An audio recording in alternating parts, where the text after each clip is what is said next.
Ma, wat doen jy? Wat bedoel jy, wat doen ek?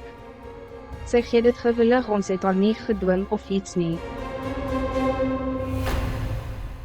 Gee dit vir haar terug. Nee broer Shana was. Ek het dit alles self gegee. En wat sal ek doen? Ek het dit nie eers meer nodig nie. Ja, sy gee dit gewillig vir haar, ja. Gee dit vir haar terug. Voel jy nie skaam om te dra nie? Jou skoonsister dinge soos daardie. Die juweliersware is terloops nog nie gemaak nie. Dan kan jy joune gee. Jy is ook haar suster. O, ek was, dit is 'n ma. Ma, jy moet self daaroor dink. Dink daarom aan die arme meisiekind. Syne is haar kind se reg.